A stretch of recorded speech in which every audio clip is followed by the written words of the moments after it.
namoonni jaalala yookiin bultii keessatti gufuu kan namatti ta'u jaalala keessatti gufuu kan namatti ta'u Ustaaz Qaasim dhaggeeffadha. Irra caalaan dhiiraa jedhaa jiru shamarran katabbii gabaabduu wayinatti katabamte. Jaalala keessatti namni gufuu namatti ta'u dhiiraa.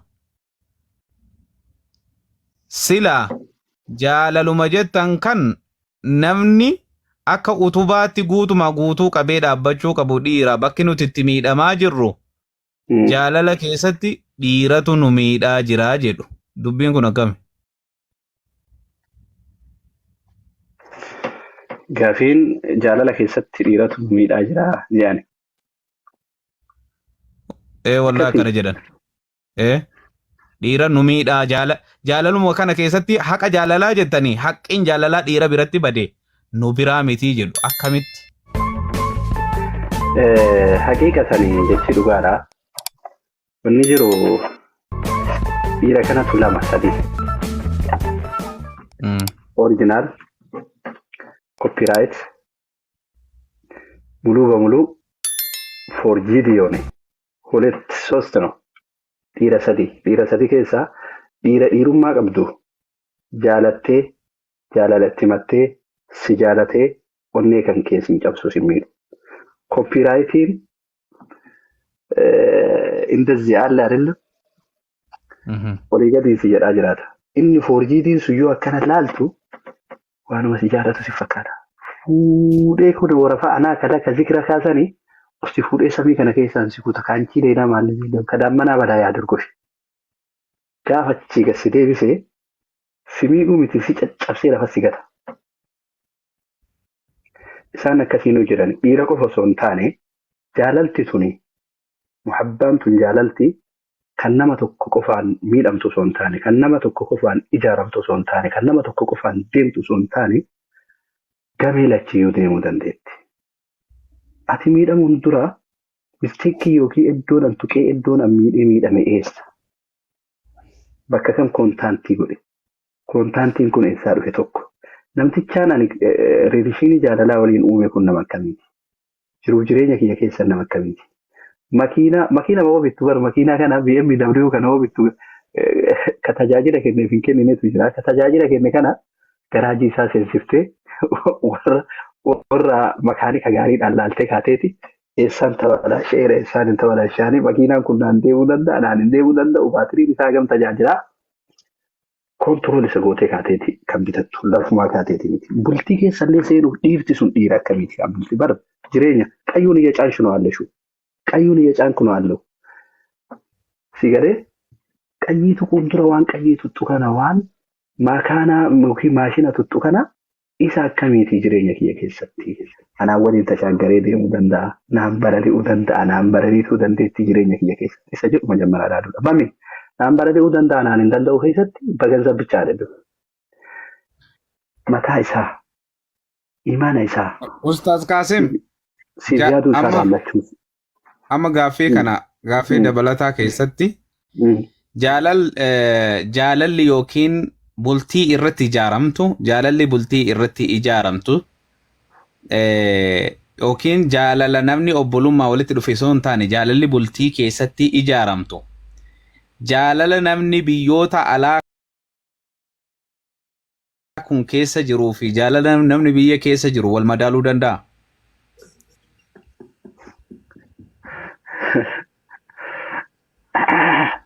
Mee Dr. Haroon achi deebisee hawaasuma korrisiisu jira. Inaaftuun dhufte kaa walee jimmaatti maal jedhee maqaa nama guddaa kana baateeti dhalaan hundi isintu miidhame heeruma jibbite isintu miidhe jedhamu isiniin miidhamteedha. Maal jedha Haruun?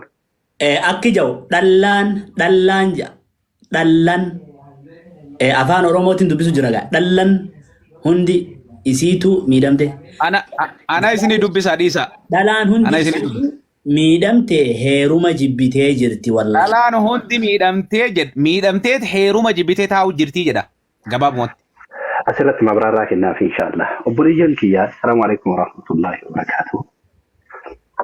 Shamarri takka ila wanti tokko wanni warri shamaraa beekuu qabdan. Wanti warri shamaraa kun sirriitti sammuu keessan keessallee kaa'uu qabdan. Ollaan tantee taganda kan kee jirtu heerumtee yoo baate anillee akka isiitti miidhama anillee akka isiitti caba jettee sammuu kan kee cabsi miimoorii kan kee keessan kaa'e. Dhaggeeffadha. Hireen isiitii fi hireen kan kee garagara. Jireenyi keetii fi jireenyi isii garagara. Atii fi isiillee garagara. Kanaafuu konfidensii an isii miti. Hireen kiyya hiree isiitii miti. Jireenyi kiyya jireenya isiitii miti. Jireenyi kiyya jireenya isaatii miti. Fakkeenya Doktora Haaruun jireenya isaa keessatti gammadee yoo jiraataa jiraate akka Qaasimiititti gammadee yoo jiraachaa hin jiraanne ani Doktor Yuusufii Doktor Haaruuniin uftama xaxxanuun qabu. Qaasim Layyabichaa jireenyi Qaasimii adda jireenyi Haaruunii adda. Yoo fakkeenya Doktor Haaruun haadha manaa gaarii fuudhee haadha manaa gaarii ofii wajjin yoo gammadaa jiraate Qaasim kophaa ofii jiraachuu hin danda'a. Qaasim fuudhee haadha manaa isaa sanii waliigaltee dhabuu danda'a. Kanaafuu akkasitti of laaluun qabu, akkasitti of miizanuun qabu, akkasitti anillee akkas ta'a jechuun qabu. Tole, mee komanti. Qoy nan xumuraa gidduu natti hin dhufin tokko sun achi. Kaleessa heerumee jaarsa kiyya kaleessaatiin wal dhabee miidhame jettee bultii biraa yookiin dhiira biraa kan yookiin sitti dhihaate rahmatummaallee kasii qabu, ka imaanallee qabu, ka jireenya gaariis jiraachisuu barbaadu hin dhiibin. Inni kaleessaatii fi inni hadhaa tokko miti. Atiin kaleessaatii fi atiin hadhaa tokko miti. Garaagarummaa guddaa qabdan. Isa kaleessaa irraa koorsii guddaa fudhattee jirta. Jireenya guddaa irraa barattee jirta. Akkaataa bultii kan kee ittiin qabattee ittiin deemtu barattee jirta. Bakka kaleessa itti dogongortee hadha sirreeffata. Fakkeenyaan sii ka'a. Fatanaa kutaa 8 barattaa. Fatanaaf siif kennani. Fatanaan siif kennamu ministirii siif kennamu. Ministirii kana bara baranaa kana keessa dhufte. Itti deebita bara dhufu. Bara dhufu qarxii yookiin bootaa irraa kufte san xiyyeeffattee bara lammataa akkan kufnitti sadarkaa qabda. Bakka itti kufte san irraa akkasuma bultii keessatti iddoo qabda. Kanaafuu yoo kaleessa kuftee hadhallee ni kufaa hadhallee akkas ta'a sodaadhee akkasitteeti sammuu kan kee dadhabsiisin. Ofin ijoomsisin jechuu barbaada. Gaaffii kootti deebi'a. Jaalalti namni bultiidhaan ijaaru ka biyya alaatii fi biyya keessaa wal madaaluu danda'a. Suni biyyaa miti murteessaan nama murteessaan. Bakka fedhee haa jiraatu bakka feetee haa jiraattu murteessaan ilma namaati malee biyyi jireenya murteessu biyyi jaalala murteessu. Dhaggeeffadhaa. Namtichaan gaafa biyya jiru namummaa qabu intalti gaafa biyya jirtu namummaa qabdu biyya ormaatitti illee namummaa basan qabdi.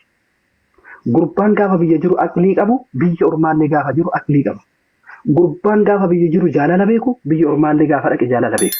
Gurbaan gaafa biyya jiru safuu qabu biyya ormaallee gaafa dhaqe safuu qaba. Akkamitti akka deemu qaba. Dubartii irraa dhalatee ka beeku dubartii kabaja. Dubartii waliin dhalatee ka beeku dubartii kabaja. Gaafa biyyaan baallee jiru gaafa biyya jirus. Gurbaan biyyatti amma gabaabumatti jaalalti biyyaatii fi ka biyya alaa tokko wal dhabbiin qabu namoota jaalala san keessummeessutu adda malee jechuudha. Gabaabumatti. Asitti gaaffii adeemsaa asitti xariiqni ittiin jaalalli walitti dhufan sunii fi xariiqni jaalala biyya kanatti ittiin walitti dhufan sun amma jara san jaalala san tokko godhuu danda'a tokko. Amma fakkeenya kaasa.